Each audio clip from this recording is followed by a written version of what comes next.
from materials for the conference board report, which we are ready to take up.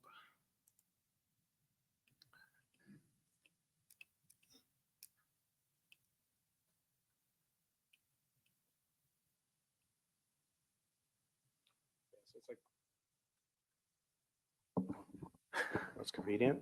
Secretariat, if we could just have the conference board report brought up on screen, please. And if you could just maximize that for ease of reading. And then through the chair, we could just have the conference board chairs come and present, probably from the microphone on the left here. So chairs, if you just direct the secretariat how you'd like to scroll, or you can scroll yourself using the mouse pad beside there.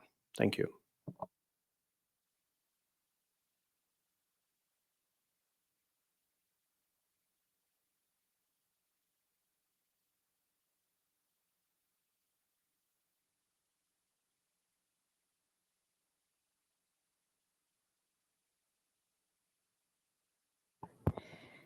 Okay, thanks so much for giving us this opportunity to present a report. We did just wrap up about 25 minutes ago, and in just the last 5 minutes received the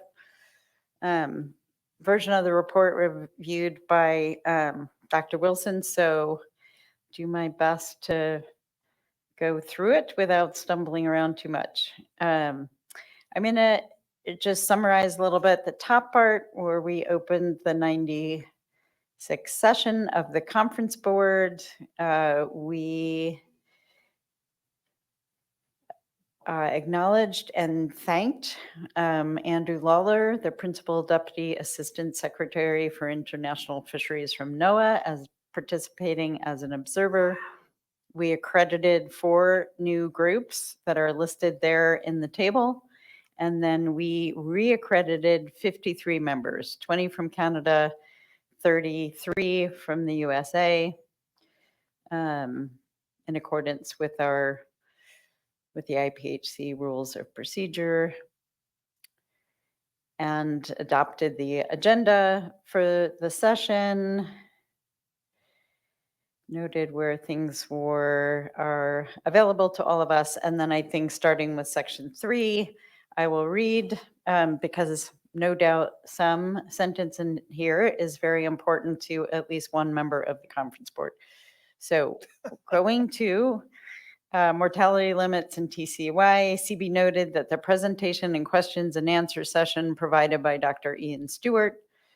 CB noted the mortality projection tool that's been provided with appreciation. Noted our appreciation for the stock assessment preview that was presented for the conference board on the 13th of January, and agreed that we would like to see that preview continue as an annual process. The CB noted the clarifications and advice provided on the following topics: the use of confidence intervals when reporting stock assessment projections, high and low productivity regimes and likelihood of transitioning between regimes, likelihood of a PDO regime shift, the impact of a few years of base block design on understanding stock status, the relative impacts of survey and fishery data on stock assessment results, maturity schedule and growth variance, weighted age decline in younger fish, regional differences in terms of Pacific halibut age and weight at age, and the confidence in predicting absolute spawning biomass. At 11, the CB noted the reference to Pacific halibut conceptual movement map, which could be helpful in designing protected areas covering Pacific halibut spawning grounds and habitat. Dr. Stewart pulled that up for us to look at.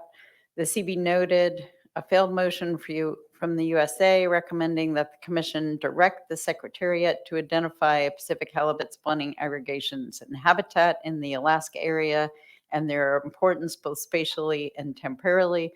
But I would note that we had Canada in favor 3, against 0, abstained 13. For absent with the USA, we had 31 in favor, 1 against, and 3 abstaining. So this motion passed on the USA side. Canada largely abstained. failed on Canada's side. 13, the CB requested the inclusion in the future of the proportion of SNAP and fixed gear catch and effort by regulatory area when reporting data sources informing the stock assessment. The CB noted that the USACB recommended that Secretariat publish survey biological distribution estimates for each IPHC regulatory area and annual stock assessment, including harvest rate adjusted values. I will let you read the votes, except where I think it's not, that the failed or passed is misleading, and if I miss something, stop me.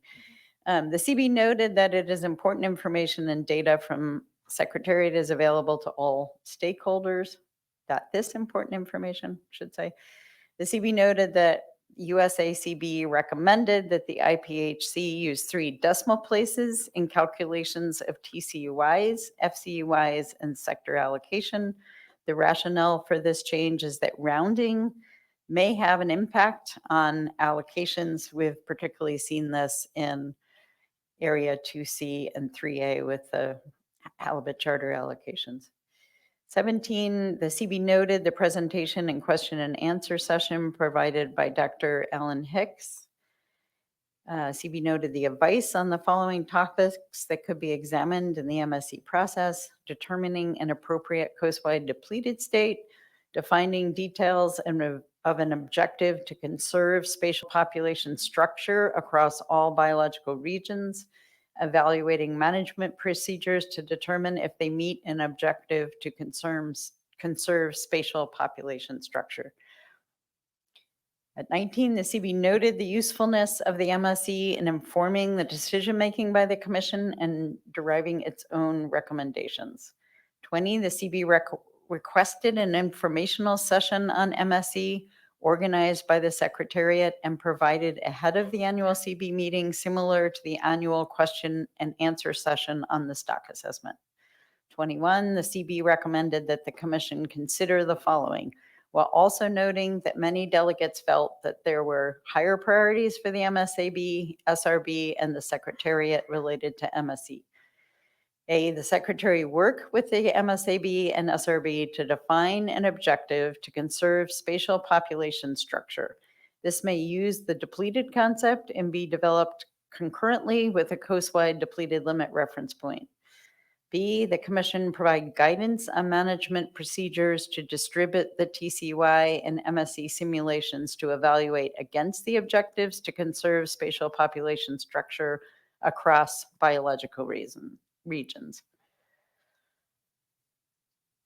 22, the CB noted the question and answer session provided by Dr. Ray Webster. The CB noted the advice on the following topics: uncertainty estimation and options for reducing uncertainty and mitigating the impacts of sampling a reduced number of stations. B, options for the use of additional funding pledged by Canada. C, implications of sampling the stations affected by hypoxia. D, scientific priorities for sampling under conditions where vessel acquisition is challenging. E, the use of trawl survey data to inform Pacific halibut indices in the Bering Sea. F, cross-validation studies used to ground truth the space-time model. G, concerns regarding heavy sampling in IPHC regulatory area 2C, it should say, which is driven by economics rather than science. Somehow the 2C got dropped out of that sentence. 4, fishing periods, opening and closing dates. 24, the CB noted that there were considerations about the timing of the fishing period, and considerations were made regarding economic reasons as well as the day of the week and optimal tides. The CB recommended the following commercial fishing period for 2026: opening 26th of March, closing on the 7th of December. And you can see we were fairly strongly in favor of those dates. Mortality limits, 5.1, coastwide perspective, paragraph 26. The CB noted the overall concern about stock productivity throughout the convention area.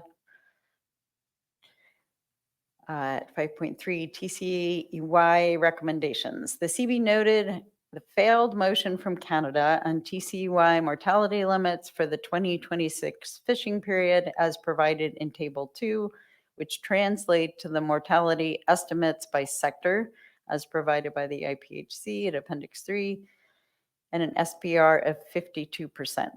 So just to read the vote there, Canada in favor 19, against 0, with 0 abstentions. US in favor 0, against 35, with 2 abstentions. So it calls it a failed motion. This passed for Canada, it failed for the US. The CB noted the following rationale provided by Canadian CB members in support of their motion on TCUIs. A, both contracting parties need to take the same cuts. This will maintain the national shares, and both parties will share in the costs of conservation. For IPHC regulatory area 2B, this means a TCUI of 5.18 million pounds. IPHC regulatory areas 2A and 2C should also take a 5% reduction in the TCUI to 1.57 and 4.95 million pounds respectively. Region 3 and 4 also need to take cuts. B, the Pacific halibut spawning stock biomass is estimated to be near the lowest observed since the 1970s, with a greater than 1 in 4 chance, 28%, of being below the IPHC harvest control trigger of SP30. The FIS remains at historically low levels, and the commercial fishery catch rates are at or near the lowest observed in the past 40 years.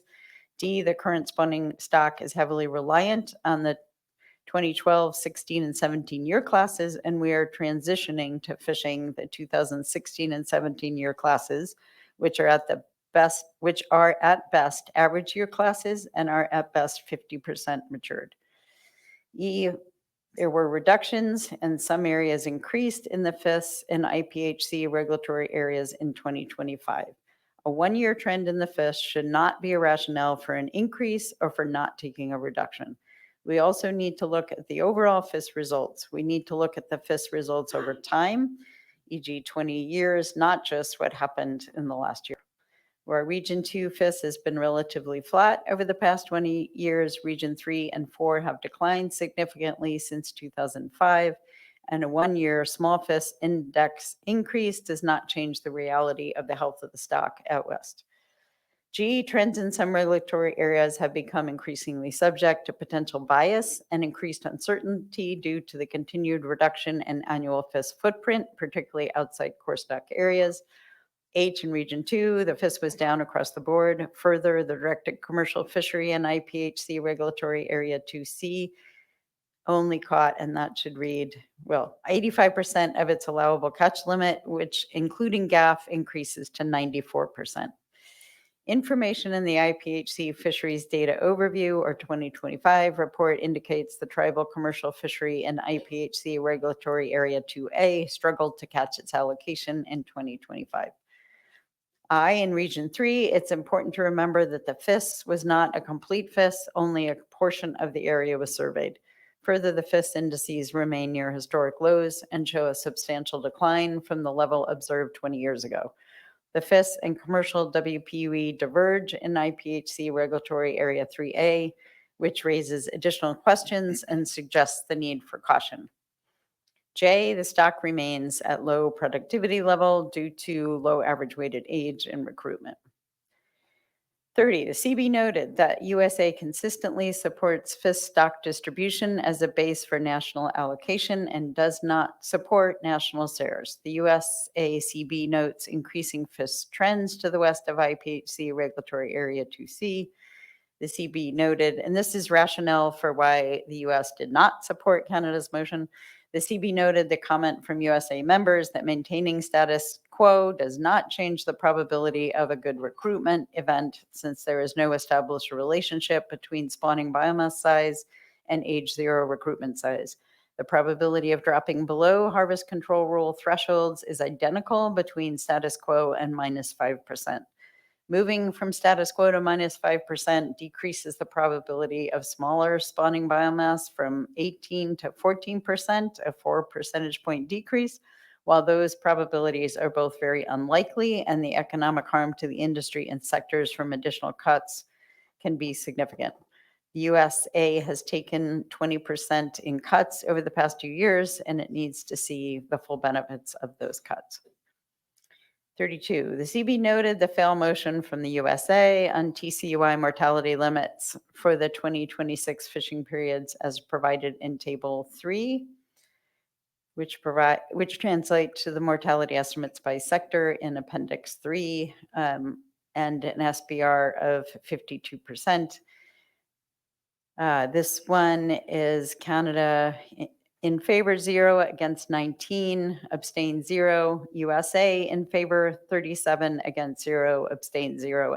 So in other words, failed for Canada, passed for the USA. Let's see the numbers reflected there. Moving to paragraph 33, the CB noted the following area-specific rationale provided by USA CB members in support of their motion on TCUIs as follows. A, Area 2A status quo is appropriate due to U.S. treaty obligations with indigenous nations, the terminal nature of Pacific halibut migration, and Secretariat confirmation that a 1.65 million pound harvest poses no conservation concern. Also because MSC results establish no negative impact to Western areas. B, Area 2B reduction is appropriate based on a declining survey trend and to better align harvest with a surveyed O32 stock distribution. O32 FIS indicates 11.83% of the stock in Canadian waters in 2025, yet Canada has harvested approximately 18.34% of the stock. This imbalance shifts catch away from Alaska areas where 86% of the stock resides, but only 76% of the harvest occurs. A full correction will require a 27% cut. We, being the USACB, propose a more moderate 13% reduction, leaving Canada's share above the surveyed O32 estimate. C, Area 2C, despite a FIS decline, Area 2C has the highest absolute FIS biomass and WPUE that is nearly 3 times Area 2B. Secretariat analysis indicate that a harvest disproportionate to surveyed abundance in Area 2B suppresses catches in Area 2C in particular. An additional cut is not justified. Status quo is proposed. D, Area 4B, stakeholders for 4B noted complexities such as macroeconomic factors and regulatory issues as to why commercial harvests are low. Stakeholders note the lack of adequate FIS data for the area, highlight the complexity of the stock assessment in the area. E, Area 4C-D&E, biological indicators and catch rates in Area 4C-D&E are stable to improving, with FIS and WPUE trends among the strongest coastwide. Recent underharvest reflects reduced participation and challenging Bering Sea economics, not stock decline, and further quota cuts in 2026 when unnecessarily harm active Bering Sea fishing communities and quota holders without providing a conservation benefit. F, remaining Alaska areas. Fish trends are stable or increasing. No areas are asking for an increase despite increasing trends. Many areas absorbed significant cuts last year, and those cuts may not yet be reflected in stock status. Status quo is proposed as a compromise. G, overall, the proposed USA harvest is approximately 9 million pounds below the harvestable surplus. A further coastwide 5% cut would provide little conservation benefit and should be reconsidered after additional fish data.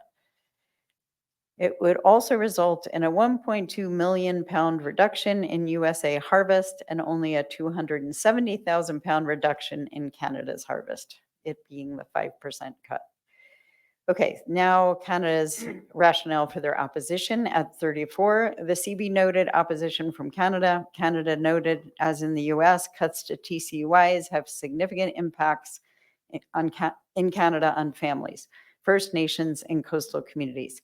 Canada has never and does not accept O32 biomass distributions, which is a surveyed stock distribution or apportionment, as the basis for distributing TCUIs, in Canada and the USA have deviated from it in the past when determining TCUIs between the parties and within the USA.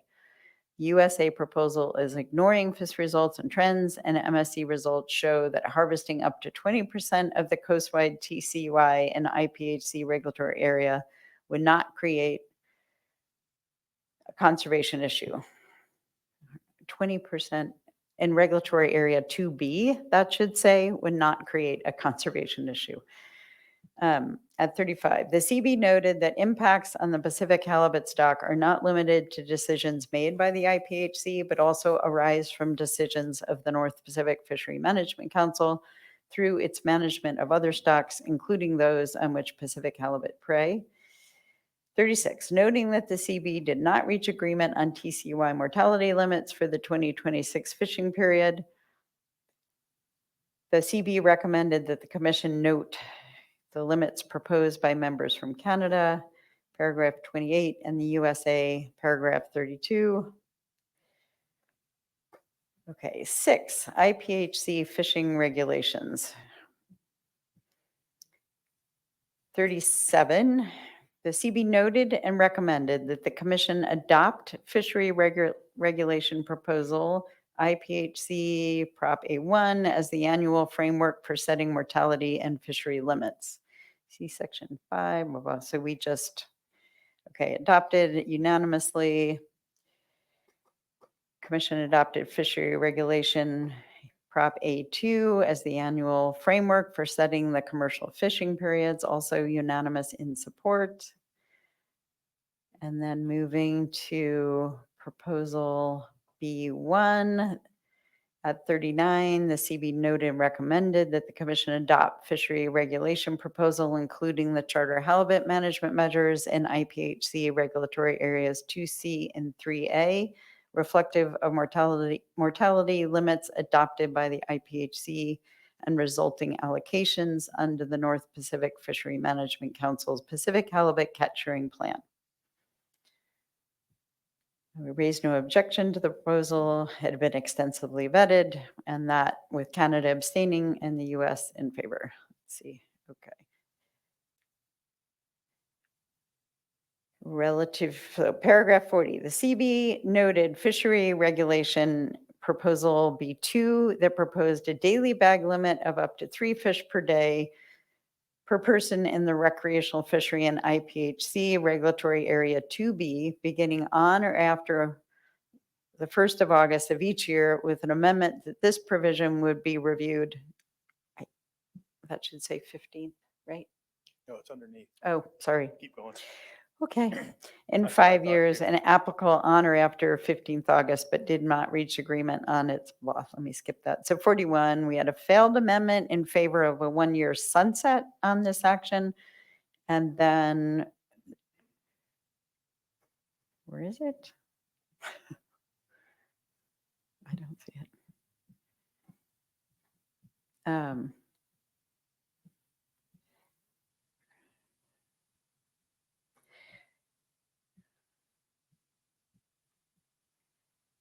I think what we passed was August 15th with a review in 5 years, although, But it passed in Canada, failed in the US.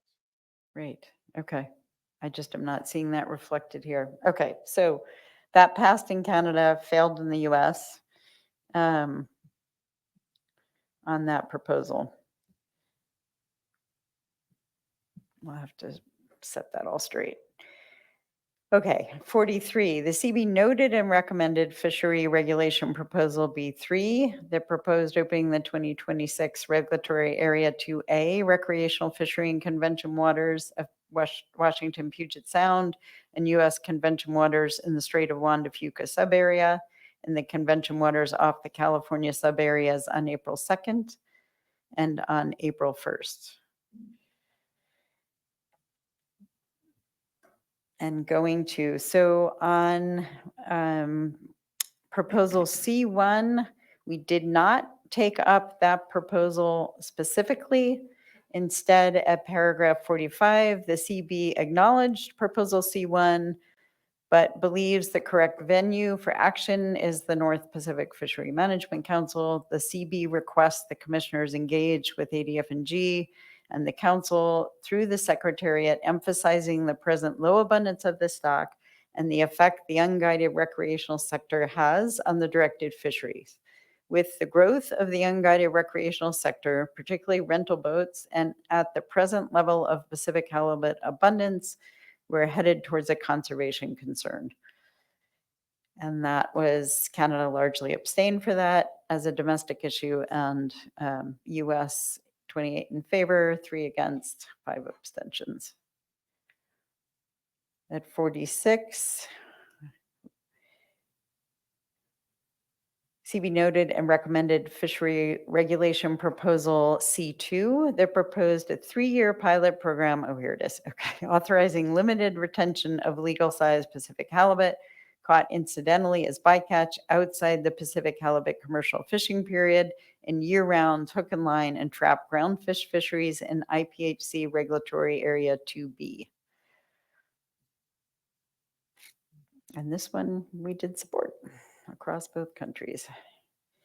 At 47, the CB noted the rationale for proposal C2, including Secretariat analysis indicating no biological or conservation concerns, existing quota, monitoring management controls to ensure halibut retention remains incidental and non-directed, and the intent of the 3-year pilot to reduce discard mortality and operational hardship for groundfish vessels while allowing for evaluation and adjustment if needed. And I would just note that we had a very extensive rationale provided on this proposal. That's all in the language of the proposal that was submitted. We linked that, or will link that, because that rationale was very carefully prepared and presented, but for brevity is omitted. At 48, the CB noted on fishery regulation C3 that aims to ensure that any proposed reduction to the unguided sport recreational Pacific halibut daily limit in Alaska is supported by regional specific biological and socioeconomic data. We also did not take this proposal up, but above, when we took action on C1, referenced that that issue should be referred to the council for attention. So moving to 7, incidental bycatch. We had a motion that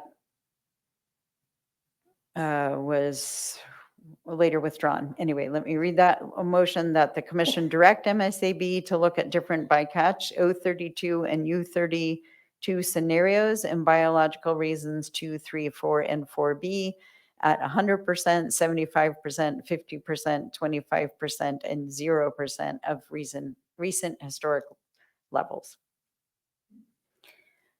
In other business, Jim and I will serve for another year in our existing terms, as will Brian Ritchie as the vice chair. We do not have a vice chair from Canada. And we adopted this action. Let's see. Okay, I want to note from 54, noted that the commission acknowledged the feedback and concerns raised by the conference board and PAB members with regard to combining the 2 IPHC subsidiary bodies, and we will not be moving forward with this option at this time. Commission is appreciative of the general support from the CB and PAB. I guess you don't need me to read that. The CB noted that the selection of meeting venues should prioritize cost effectiveness. The CB noted that the Secretariat will be seeking nominations. We had a few to offer. The CB expressed its deep appreciation to the co-chairpersons, to presenters, and especially to the Secretariat staff, including our support team of Dr. Hooknickzak and Ms. Tom. And we adopted our report.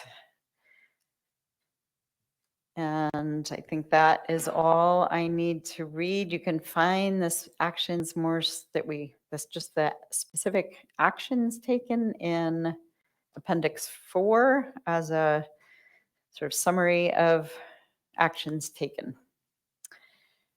Thanks for happy to try and answer any questions. Okay, thank you to the co-chairs. Mr. Lane, anything you want to add? No, she did a great job. Very good. Stumbling. Commissioners, any questions?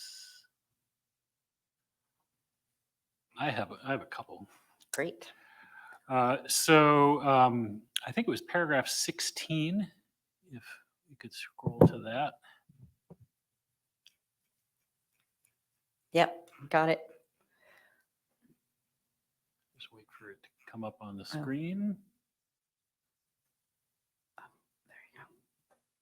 Yeah, that's the one about rounding to 3 decimal places. So is the recommendation there a change in procedure from this point forward, that this is how Secretariat staff would handle the calculations? Am I interpreting that correctly? Yes, that's the recommendation. My understanding is there was a rounding as data went from ADF&G to IPHC for 2C that resulted in a 10,000 pound reduction for the 2C charter, which can be the difference of an inch or two on the size of fish that's allowed to be retained. That could be up to 40,000 pounds if it was rounded down. And that can be really significant in terms of its impact to the charter fleet. And could you just give us a sense of the discussion? I mean, presumably people realize that rounding can go either way. So change the calculation this year, and maybe next year it is not viewed favorably, depending on how the rounding works. But I guess I'm looking for verification that the conference board considered that and is recommending this going forward, no matter what the rounding shows. We did raise that no matter which way it went, it has an impact because this is a divvying things up between sectors, and sometimes that rounding works in your favor and sometimes it doesn't. So it was noted, and this recommendation still moved forward. Okay, appreciate that clarification. And then I wanted to ask about, and I'm sorry I didn't get the paragraph number, but when you're looking at regulatory proposals, C1, you noted a recommendation that the North Pacific Fishery Management Council is the proper venue for considering that, but didn't say exactly the same thing for C3. So I wonder if you could just clarify what we should take away from that. Was there an important distinction there between those two?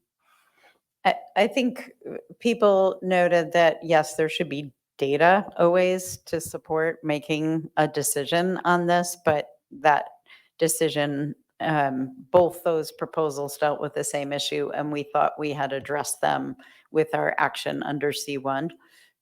So really not a defining difference we sort of took that issue up under C1 and didn't feel that we needed to revisit it with C3. Okay, so let me make sure I'm hearing you correctly. It sounds like you're saying that the conference board felt that the concept should be referred to the council, and you had that discussion under C1, but you weren't intending to distinguish C1 and C3 such that we should not refer C3 to the council. Do I have that right? That's correct. I mean, basically, I think we saw them, yes, they should both be referred. This issue should be referred, both proposals and this issue, to the North Pacific Council. Okay, thanks for clarifying that. Commissioners, last call for questions on the conference board. Commissioner Albertson. Yes, Linda, could you explain a little bit how you came to the opening date, 26? What kind of push and pull went to get that date? Sure, through the chair. So, Mr. Albertson, the U.S. had initially supported an earlier date of March 20th, and Canada noted that the tides were horrible on March 20th in their area, and that tides made a huge difference for their fishery, where they fish when it opens. And the U.S., we had to move to compromise and agree with, based on that rationale, to go to the 26th.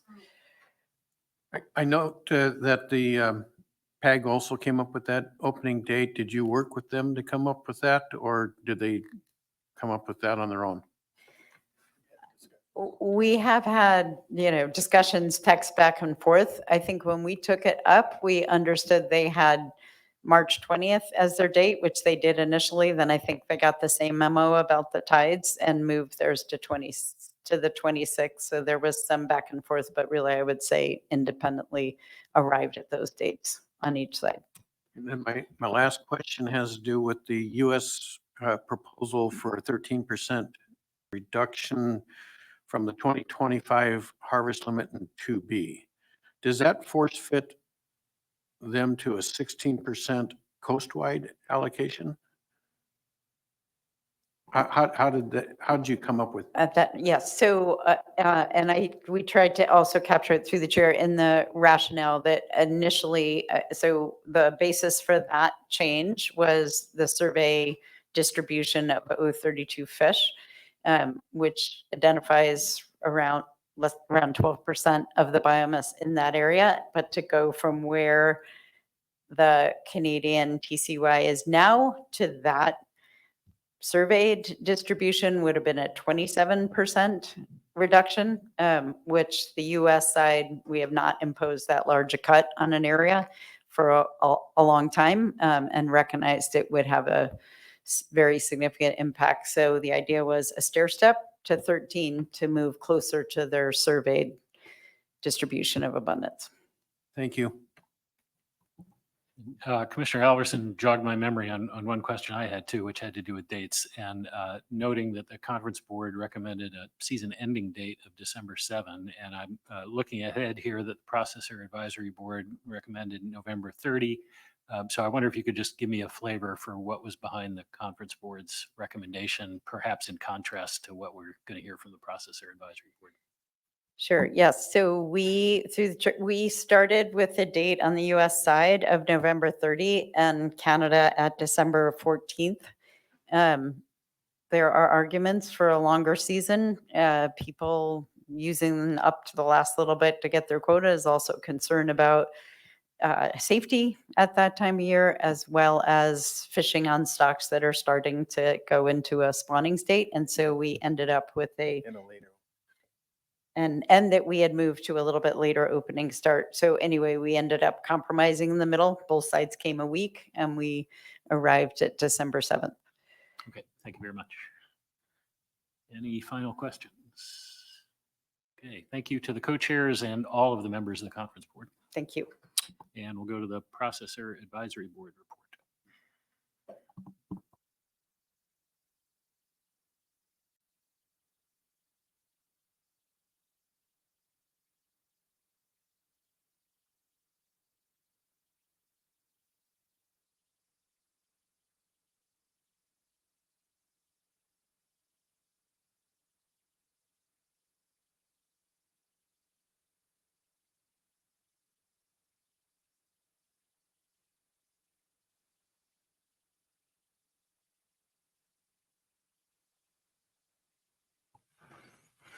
Good afternoon, Commissioners.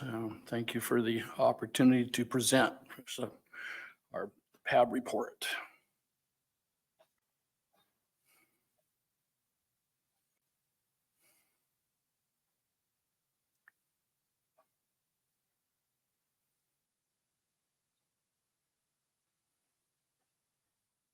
Where's the start of the accreditation?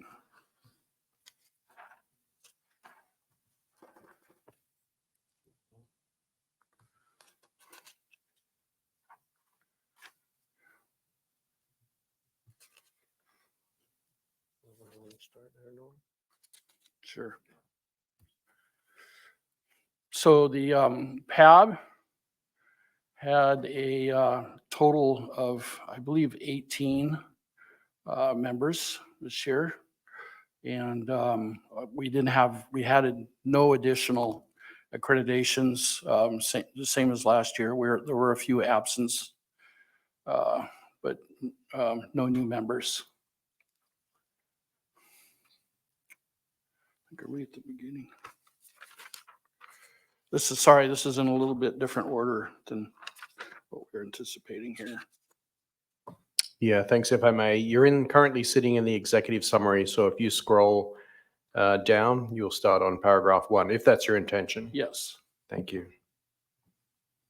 So just keep scrolling Keep down. going. Yep. There we go. There we go. Thank you. Okay, down.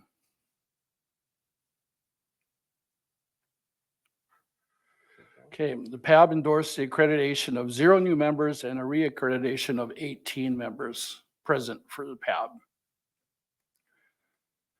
PAB adopted the agenda as provided at Appendix 2, the following additions. a discussion on Atlantic halibut. PAB, the PAB noted the documents provided to the PAB 031 are those submitted for the 102nd session of the IPHC annual meeting. Go down. Mortality limits in TCY. The PAB noted the presentation, questions and answers session by Dr. Ian Stewart. PAB noted the mortality. Back a little bit. Projection. PAB noted the mortality projection tool developed by Dr. Stewart.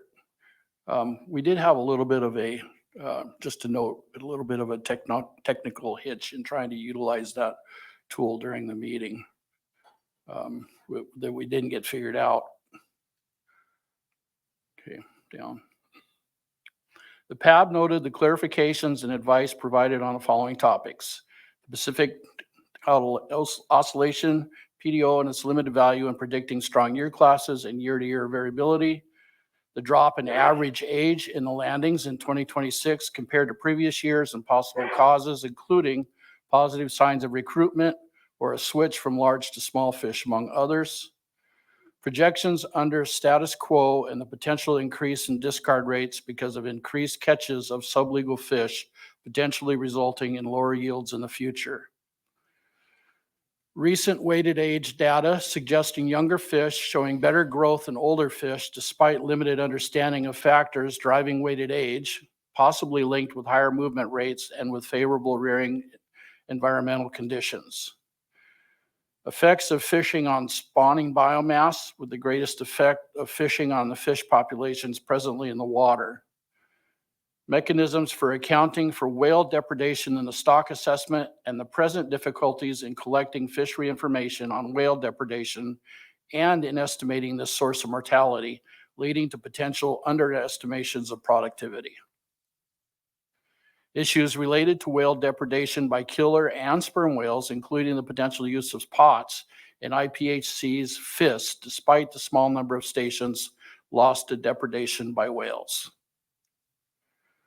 Uncertainty regarding relative spawning mass being close to the overfish level, and questions regarding how depleted thresholds will be determined.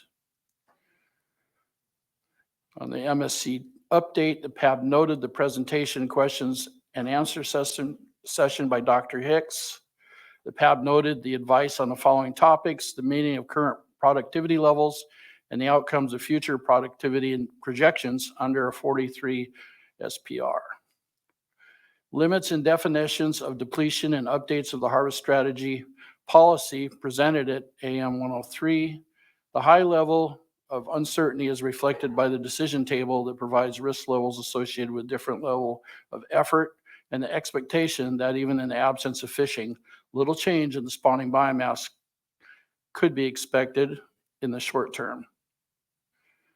The PAB noted, this is addressing FIS 2026. The PAB noted the question and answer session by Dr. Webster, noted the advice on following topics: the question of how supplemental contributions from the contracting parties are to be implemented on the FIS, discussions with vessel captains aimed at optimizing FIS vessel operations while accommodating vessel requirements whenever possible, the price of chum salmon as bait for the FIS in 2025 compared to 2026, and other possibly more economical grades of bait such as dark or hatchery fish.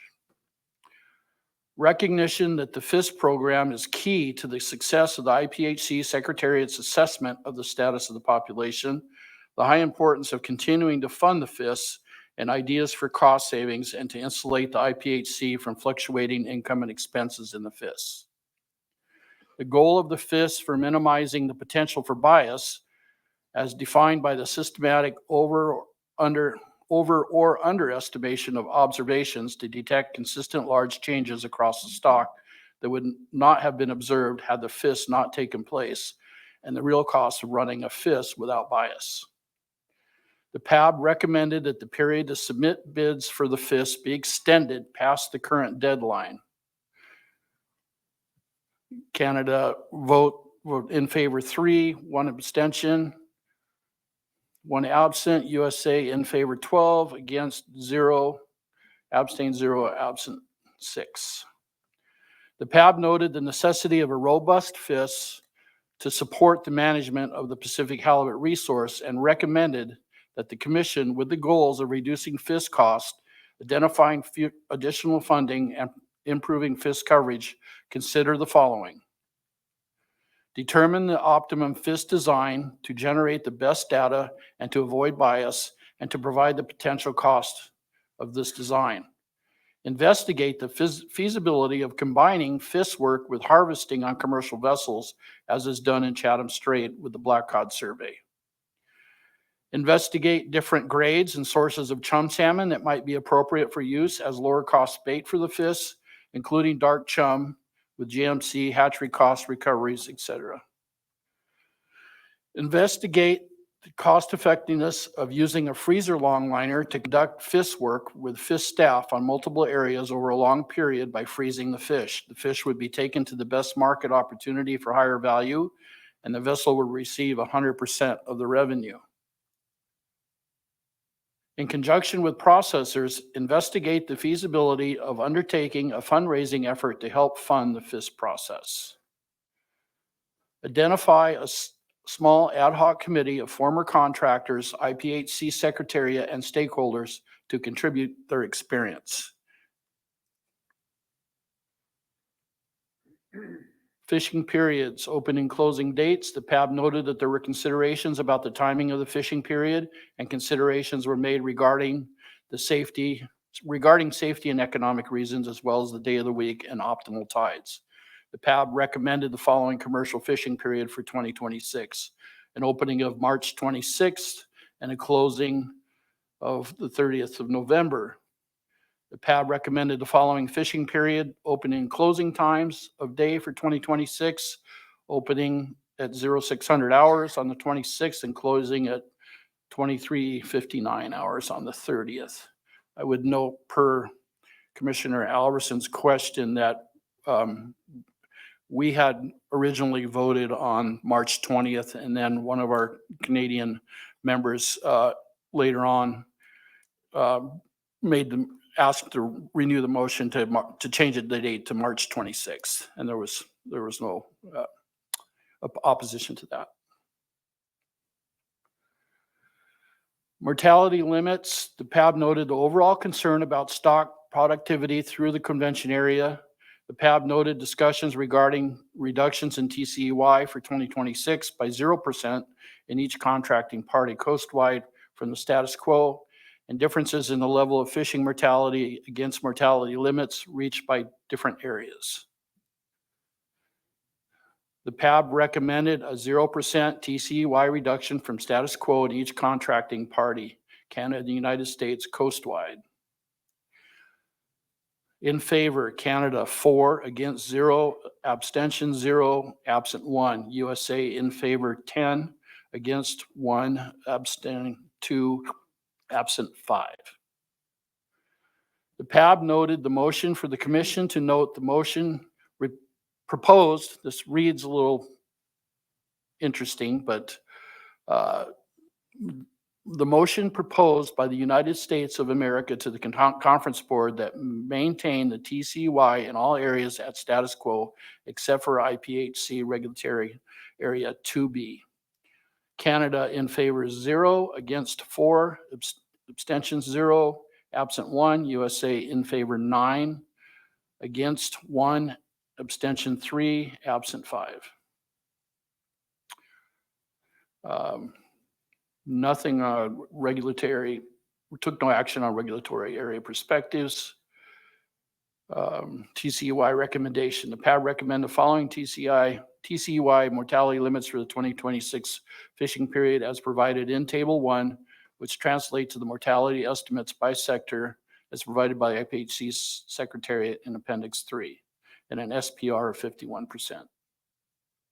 Canada in favor 4, against 0, abstention 0, absent 1. USA in favor 10, against 1, abstentions 2, absent 5. IPHC Secretariat Fishery Regulation Proposals. The PAB noted and recommended that the commission adopt fishery regulation proposal AM102 Proposition A1 as the annual framework for setting mortality and fishery limits. See Section 5 for a summary of discussions and recommendations for mortality and fishery limits. 25, the PAB noted and recommended that the commission adopt fishery regulation proposal A2 as an annual framework for setting commercial fishing periods. Okay, keep going. The PAB noted fishery regulation proposal B1 that included charter management measures in IPHC regulatory area 2C and 3A reflective mortality limits adopted by the IPHC and resulting allocations under North Pacific Fisheries Management Council's Pacific Halibut Catch Sharing Plan, but did not take any action. The PAB noted regulation proposal B2 that proposed a daily bag limit of up to 3 fish per day per person in recreational fishery in IPHC regulatory area 2B, beginning on or after 1st of August of each year, but not take any action. PAB noted fishery regulation Prop 3 that proposed opening the 2026 regulatory area 2A recreational fishery in the convention waters of the Washington Puget Sound and U.S. convention waters in the Strait of Juan de Fuca subarea and in the convention waters off California subareas on 2nd April and on 1st April, but not take any action. The PAB noted fishery regulation proposal C1 that proposed an unguided recreational sector Pacific halibut daily bag limit reduction from 2 fish to 1 fish for all IPHC regulatory areas in Alaska, but did not take any action. The PAB noted fishery regulation C2 that proposed a 3-year pilot program authorizing limited retention of legal-sized Pacific halibut caught incidentally as bycatch outside the Pacific halibut commercial fishing period in year-round hook and line and trap groundfish fisheries in IPHC regulatory area 2B, and the failed motion to adopt. Canada in favor 2, against 1, abstentions 1, absent 1, USA in favor 1, against 2, abstain 8, absent 7. The PAB noted fishery regulation proposition C3, proposal C3 that aimed to ensure that any proposed reduction to the unguided recreational Pacific halibut daily bag limit in Alaska is supported by not region-specific biological and socioeconomic information provided by the USA and include analysis developed in cooperation with the Alaska Department of Fish and Game prior to adoption by the Commission, but not take any action. The PAB noted paper info 5 that provided an update on the following action arising from AM 101.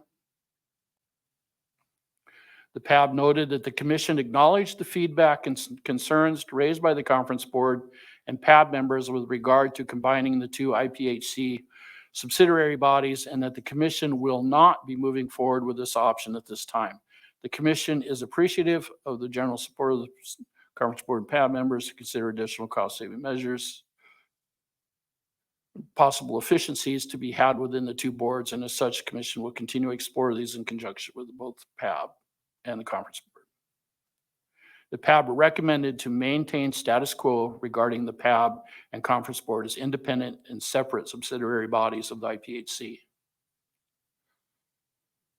The PAB noted a discussion on the Atlantic halibut fishery in eastern Canada, its Marine Stewardship Council certification, and considerations of fresh and frozen products in North American markets. The PAB adopted the report of the 31st session of the IPHC Processor Advisory Board on, go on.